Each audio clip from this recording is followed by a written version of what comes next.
Naihanda na ni Kaiman ang pagkain pero ang tagal dumating ni Nikaido. Samantala nakikipagbasag ulo na ito kay Noir pero natatalo siya. Umatake si Noir pero sinipa ito ni Nikaido, sabay hiniwa ang mata, at pagtingin sa paligid ay nakatakas na ang bida. Samantala hindi makalabas si Rizzo nang sabihin ng kasama na huwag isiwalat ang tungkol sa mapa. Saka tinanong naman ni Rizzo kung sino ang pumatay sa kanya. Nag-iingat ng husto si Nikaido subalit napakalaki ng mansyon kaya hindi niya mahanap si Rizzo. Nang makita niya sa bintana ang hinahanap niya, kaya winasak niya ito pero malayo pala ang pagitan. Dumating naman si En para tignan kung nandun pa si Rizzo nang makapasok na si Nikaido at sinubukang agawin ang lalaki. Sinuntok niya si En sa mukha kaya talsik at agad na sumugod si Shin. Naging mushroom ang mga dugo ni En mula sa ilong at galit na galit ito. Kaya nagpalabas ng napakaraming usok kaya tumubo ang napakaraming mushroom sa mansyon subalit nakatakas na ang bida. Hindi naapektuhan si Rizzo dahil taglay na niya ang usok ni En para makagalaw. Tapos hindi niya tinulungan ng kasamang cross eyes dahil ayaw sabihin nito kung sinong pumatay sa kanya. Dumating si Noir nang makitang naging mushroom ang mga paa ni Shin. Samantala nagwawala pa rin si En, kaya pinatigil ito ni Noir. Nanghihina si Nikaido at tinubuan pa ng mushroom sa likod. Nakita siya ni Kaiman kaya nakiusap ang kaibigan na tanggalin ang mushroom bago ito kumalat sa katawan. Gamit ang mahika ni Noir ay gumaling na ang mga paa ni Shin. At mabuti na lang din na hindi naging mushroom si Kikurage. Samantala sila Fujita ay naapektuhan din ng mahika ni En. Napagod ang dalawang doktor sa operasyon na ginawa kay Nikaido. At giit ni Kasukabe na muntik nang pumanaw ang kaibigan ni Kaiman. Giit ng mga doktor na nanggaling din pala sa hall si Shin at naging pasyente nila dati.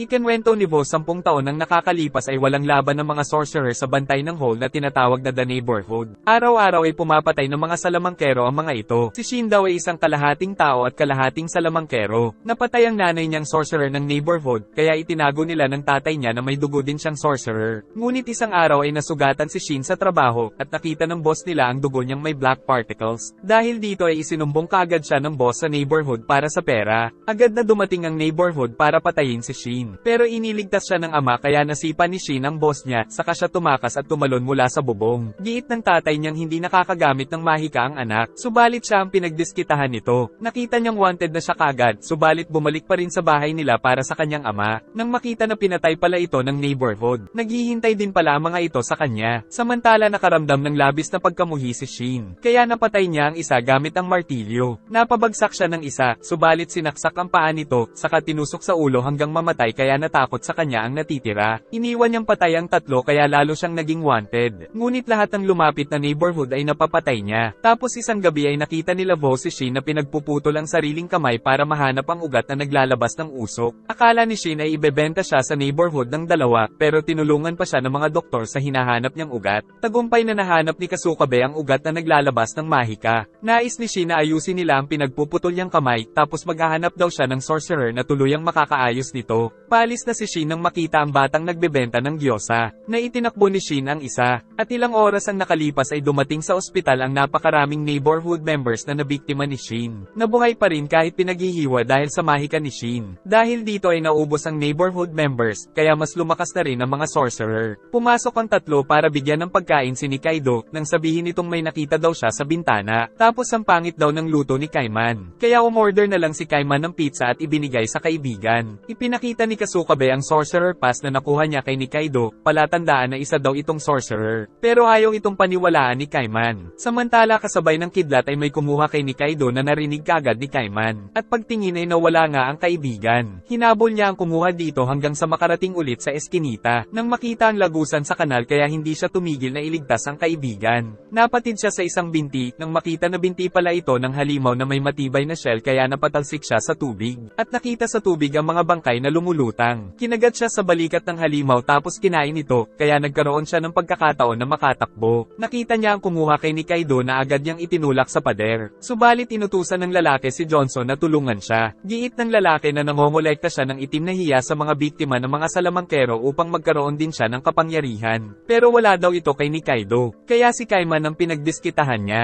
Pero naputol ng buwaya ang paa ng lalaki, tapos itinapon ito kaya hinabol ni Johnson na parang aso. Giit ng lalaki na nakita niya daw ang itsura dati ni Kaiman. Ngunit bago pa ito makapagsabi ng mga impormasyon ay namatay na ito. Nagdala si Fujita ng paborito ni Matsu, mura na hotdog sa puntod nito. Ibinalita ni En na binili niya ang shop na pinatay ang owner. at nakita niya doon ang usok ni Ebisu. Nakita ni Noir na regular customer pala doon si Ebisu, at diit niya na ipapasuri niya ang usok ni Ebisu para malaman nila ang kapangyarihan nito. Dagdag pa nitong wala daw nag-a-apply maging partner ni Fujita, kaya umalis ang lalaki na nalulungkot pero tinutokso pa ni Ebisu. Saka ipinahanap ni si Rizzo kina Noir at Shin, na madali lang daw nila mahahanap dahil may tracking device. Isang umaga ay nagpa siya si Fujita na magpunta sa hall para ipaghiganti ang kaibigan, at sumama naman sa kanya si Ebisu, kaya binigyan niya ng t-shirt ang babae para mag-disguise. Tuwang-tuwa si Kaiman sa masarap na gyoza ni Nikaido. Dumating din si 13 para umorder ng gyoza, tapos nilalandi pa nito si Nikaido kaya naiinis si Kaiman. Dumating na rin si Dr. Vo na problemado dahil kulang pa daw ang players nila sa baseball para bukas, at nang marinig ito ni 13 ay nagpasya siyang sumali. Samantala sila Fujita naman ay napunta sa kalaban na team nila Kaiman. Ipinakita kay Fujita ang uniform, pero tinanong niya muna kung sasali din si Kaiman sa laro. Samantala si Ebisu naman ay ginawang mascot. Sa whole hospital naman ay nagulat si Kaiman dahil kasali sa team nila si Johnson dahil nakokontrol daw ito ni Kasukabe. Nakikita nila ang lokasyon ni Rizzo dahil sa tracking device nito. Nang dumating ang isang tauhan dahil alam na daw nila ang kapangyarihan ni Ebisu,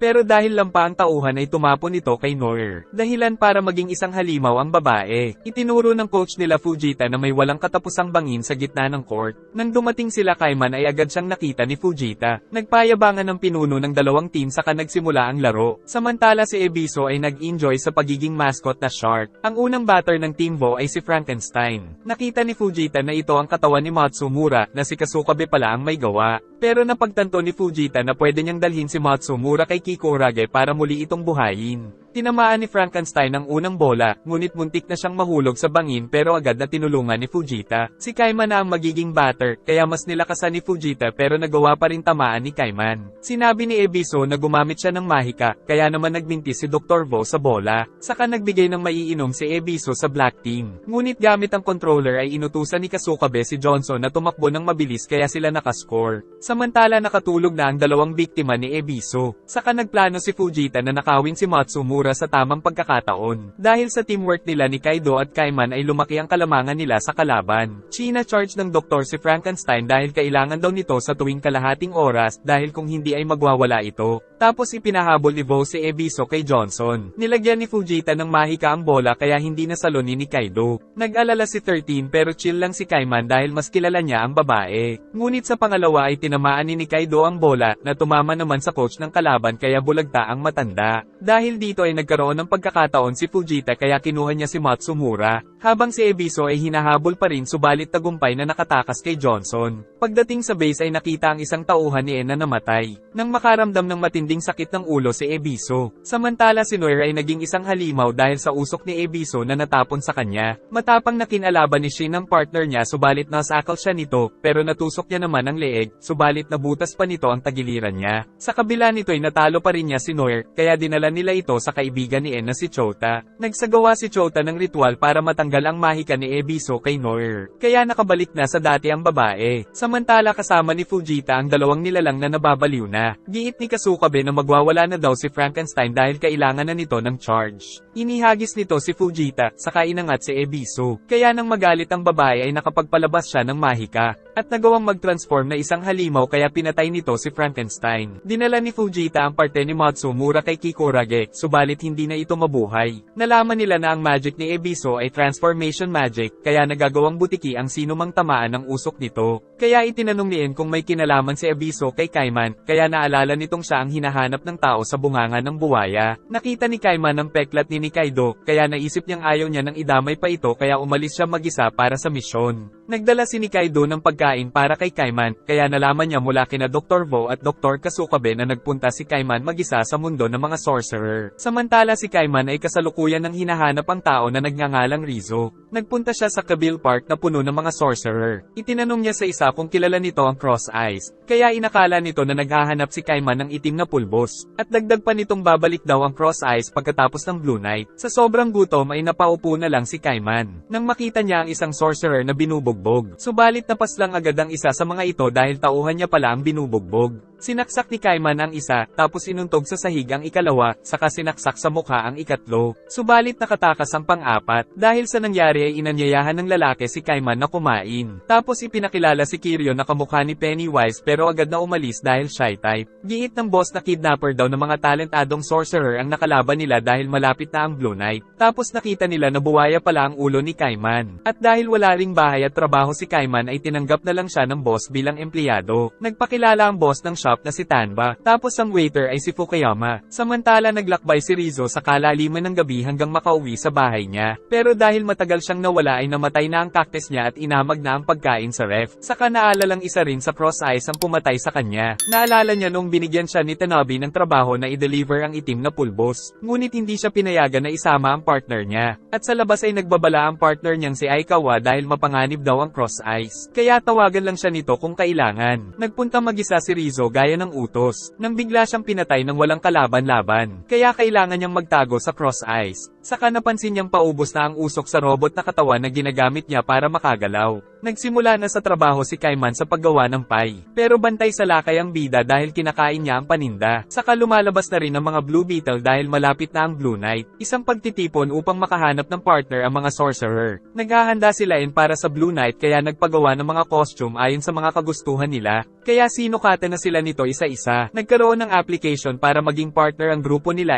na pinilahan ng mga sorcerer. Pagkatapos ay naging busy sila para sa paghahanda sa Blue Knight. At pagsapit ng gabi ay napakarami ng Blue Beetle sa kalangitan. Kinabukasan ay natanggap nila Fujita ang bagong outfit. Natanggap na rin ni Noir ang sa kanya pero hindi siya marunong mag-heels. Kaya palagi siya nadadapa. Tapos ipinakita ni Ebisu ang outfit niyang may malaking mga bola. Maging ang mga kasama ni Kaiman sa shop ay magpupunta sa Blue Knight para maghanap ng partner. Kaya may iwan mag-isa ang bida sa shop na muntik pang sepukin. Pero pag alis ng mga ito ay naisip din niyang magpunta dahil baka nandoon si Rizzo. Nagkaroon ng mahabang pila bago makapasok sa loob. Kaya naghanap ng ibang daanan si Kaiman nang makita na dalawa lang ang bantay. Kinuha niya ang mga damit ng mga ito kaya walang hirap na nakapasok sa loob. Naghahanda si En ng kanyang speech samantala inaakit naman ni Ebisu si Shin ng mga bola. At habang nagsasanay ng speech si En ay paipal si Ebisu. Dumating ang mga application form ng bawat isa sa kanila pero walang nag-a-apply na maging partner ni Ebisu, samantala marami kay Kikurage. At si Fujita ay nakakuha ng 2 application kahit papano. Nabahala naman sila Noir at Shin na baka hindi na sila maging mag-partner. Nagsimula ang Blue Knight opening party, kaya nakita ni Kaiman ang mga nakalaban niya sa stage. Pinaliwanag din na maaari silang gumamit ng dahas upang maging partner ang isang sorcerer. Pero papatayin niya daw ang sino mang lalapit kay Kikurage. Nasa CR si Noir dahil nahihirapan siya sa high heels, nang sa likod ay inatake siya bigla ni Bako ng napakalakas. At nalaman naman ni Shin na may nangyari sa partner niya. Iniimbestigahan ng tauhan ni En ang ginawa ni Nikaido sa isang shop nang makita nila ang CCTV. Samantala abalang-abala ang babae sa kanyang shop. Opisyal nang nagsimula ang Blue Knight. At palihim naman na nagpunta dito si Rizzo. Na bad trip na si Kaiman sa pagpapanggap kaya agad siyang lumabas para hanapin si Rizzo nang tumama sa kanya ang isang box na dala ni Bako. Tapos na bad trip siya dahil tumabingi ang spike sa batok kaya hinabol ito.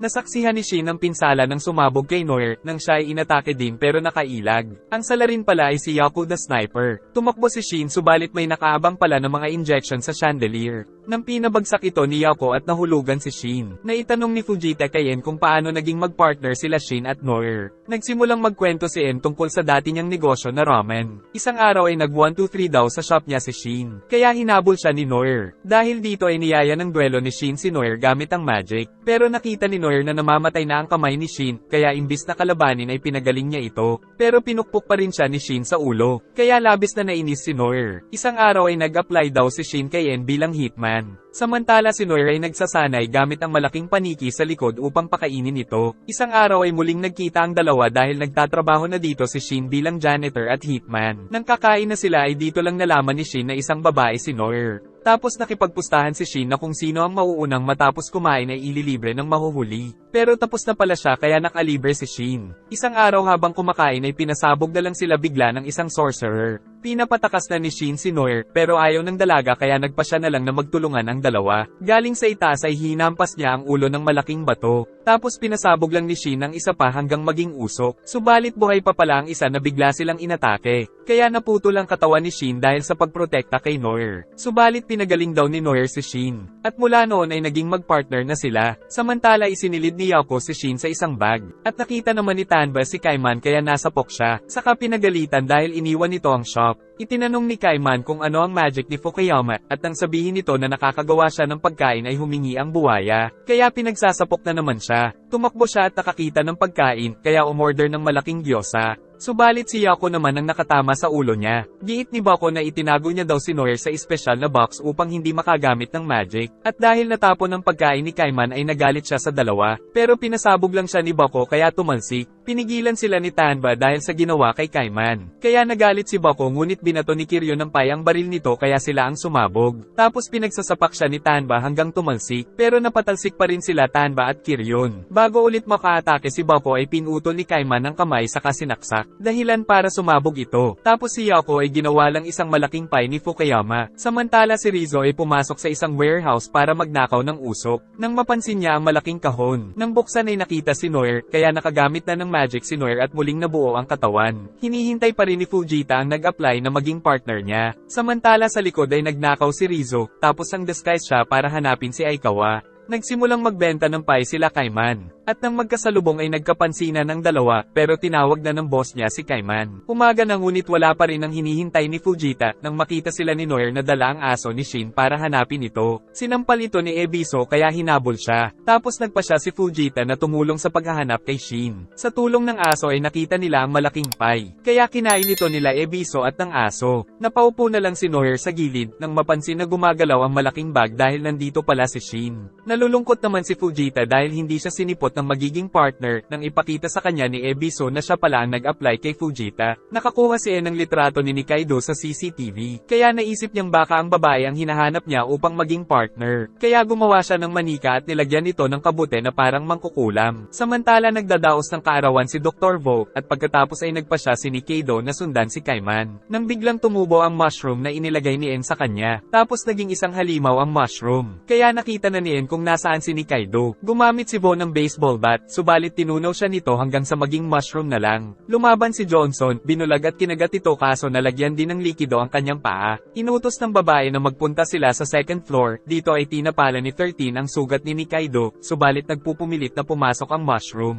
Umakyat ang babae sa kisame para kunin ang maskara na nakatago doon na ibinigay sa kanya dati ni Aso. Nakapasok na ang kabute sa silid. Subalit dahil sa maskara ay napatalsik ito ng dalaga. Saka tinuhad niya ang ulo nito, at saka pagsipa ay nahati ang katawan ng kabute sa gitna. Subalit ang dugo nito ay naging isang malaking pinto, kaya nahulog silang lahat sa mansyon na pagmamay-ari ni En. Agad na tinali ng mushroom si Nikaido. Kaya nagagalit si 13, pero ginawa lang ni En na kabute ang ulo nito. Tapos dumating si Chiredo maendagang ng mga dibil. Dahil may business card siyang nais ibigay kay Nikaido. Dahil ang mahika pala ng dalaga ay nakokontrol ang oras kaya siya ang hinahanap ni En.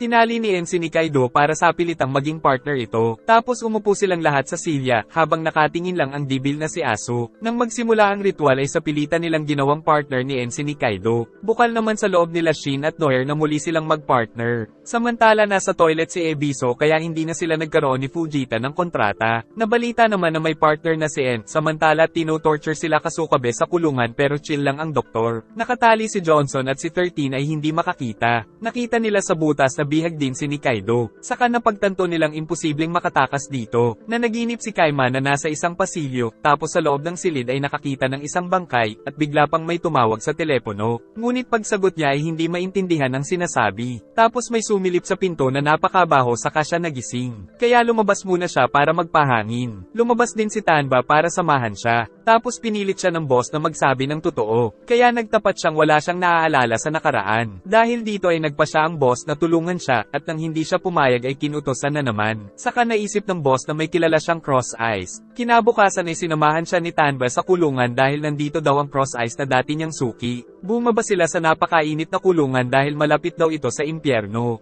Pagpunta ay nakitang sunog ang muka ng lalaki. Tapos binigay ni Tanba ang huling kahilingan nitong Pai bago siya bitayin. Kaya inenjoy niya ang huling hapunan. Saka kinagat siya ni Kaiman para magkaroon ng clue sa lalaking nakikita sa bunganga niya. At nakilala ng lalaki na si Rizzo nga ang nasa loob. Pero bago niya ito masabi ay dumating na ang oras ng bitay niya. Sinubukan itong pigilan ni Kaiman kaya hinatak siya ng dalawa para hindi maisama sa impyerno. Nang lumabas si Aso at pinutol ang paa, saka sinabi ng Dibil ang nangyari kay Nikaido at nakiusap na iligtas ito. Kaya agad siyang naghanda, ibinigay nila Tanba ang mga dapat niyang malaman bago magpunta kay En. Sa kulungan sa mansyon ay nagawa ng ipis na tanggalin ang lock ni Johnson. Tapos inutusan din ito ni Johnson na buksan ang pintuan. Pero nakitang wala na doon si Nikaido. Dahil dinala pala ito ni En kay Chiriduma na hindi makapaniwala na may sorcerer na nakakakontrol ng oras. Nagkaroon si Nikaido ng bagong uniform. Nagtataka si Noir kung bakit mabait na ngayon ang babae, giit naman ni En na dahil daw ito sa kontrata nila. Pero nagagalit pa rin si Fujita kay Nikaido dahil sa pagpatay sa partner niya.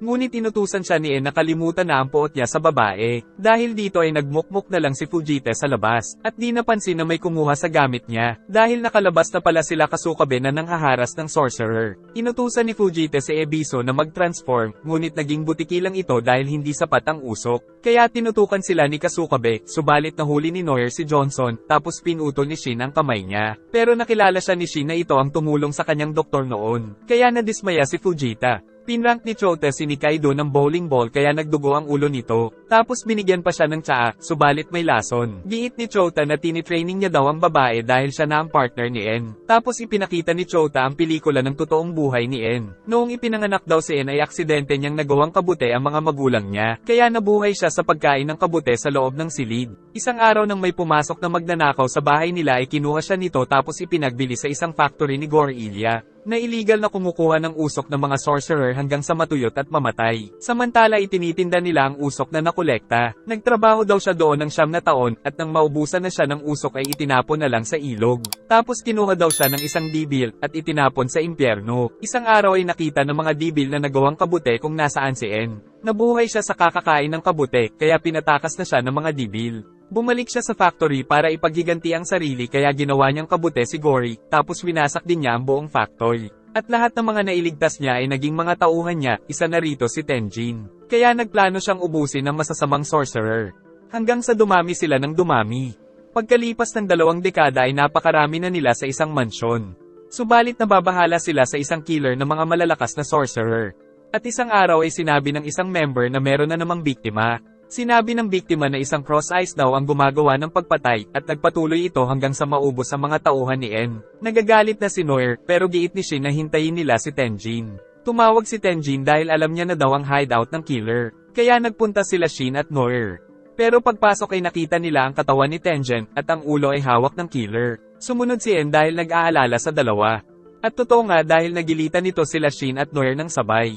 Pero nakalaban pa rin ng dalawa at walang awang kinatay ang killer, nang pareho silang makaramdam ng kakaiba. Tapos sabay sila nitong nasaksak at napatumba. Dumating si En nang makitang natalo sila, at nang makita ni En ang killer ay nakaramdam siya ng takot kaya nagwala siya. Hanggang sa magawa niyang kabute ang buong bayan. Subalit nakita niya itong walang ulo na lumabas gamit ang pinto. Natuwa si Nikaido sa buhay ni En. Nang dumating si En at sinabing hindi pa tapos ang pelikula dahil ang nais niyang katapusan ay ang matalo niya ang cross-eyes na killer. Kaya nais niyang makabalik sa nakaraan gamit ang mahika ni Nikaido para tuluyan niyang matalo ang killer. Nagkunwari si Kaiman na asawa niya si Tanba para pahintulutan din siyang makapasok. At sa loob ay nakita ang isang bayan, pati ang estatwa ni En. Nakita din nilang may katabi sila sa pwesto kaya tinulak ito nila Kaiman. Nang dumating si Asuka dahil sa kanya daw ang tinutulak nila. Dati pala nilang empleyado si Asuka pero ngayon ay kakalabanin niya na daw ang dati niyang boss. Dahil kung sino daw ang mas maraming matitinda ay siya ang makakapagtayo ng shop sa lugar. Sobrang kumpiyansa ni Tanba kaya giit niyang na kapag natalo daw siya ay magtatrabaho na lang siya para kay Asuka. Nagtatanong si Kaiman pero nasapok na naman siya ng boss saka inutusan magtrabaho. Samantala pinagaling ni Noir sila 13 at Dr. Vo. Tapos pinayuhan sila ni Shin na kalimutan na si Nikaido dahil hawak na ito ngayon ni En.